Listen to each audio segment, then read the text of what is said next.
আরব সাগরে দক্ষিণ পূর্বে একটি নিম্নচাপ সৃষ্টি হয়েছে, যা আগামী কয়েকদিনের মধ্যে আরও শক্তিশালী হয়ে একটি ক্রান্তীয় নিম্নচাপে পরিণত হতে পারে।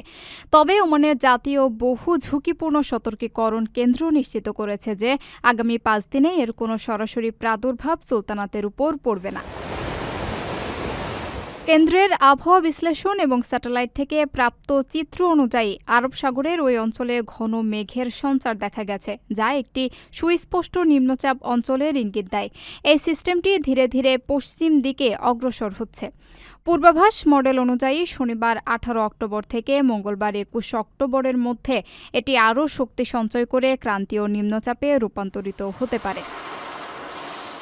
ওমানে আবহাওয়া অধিদপ্তর জানিয়েছে তারা পরিস্থিতির উপর নিবিড়ভাবে নজর রাখছে। যদিও বর্তমানে ওমানের উপকূলীয় অঞ্চলের জন্য কোনো ধরনের বিপদের আশঙ্কা নেই, তবুও কর্তৃপক্ষ যে কোনো পরিস্থিতি মোকাবেলার জন্য প্রস্তুত রয়েছে।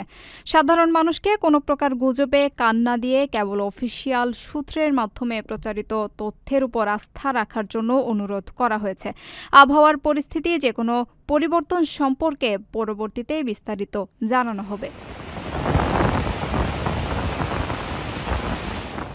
আপনার স্বপ্নগুলো আকাশ ছুবে প্রবাসীর হেলিকপ্টারের মাধ্যমে। বিয়ে, জন্মদিন অথবা যে কোনো বিশেষ প্রয়োজনে হেলিকপ্টার ভাড়া করতে যোগাযোগ করুন স্ক্রিনে দেয়া নাম্বারে। প্রবাসীর হেলিকপ্টার, নিরাপদ ও সাশ্রয়ী বাহনের বিশ্বস্ত নাম।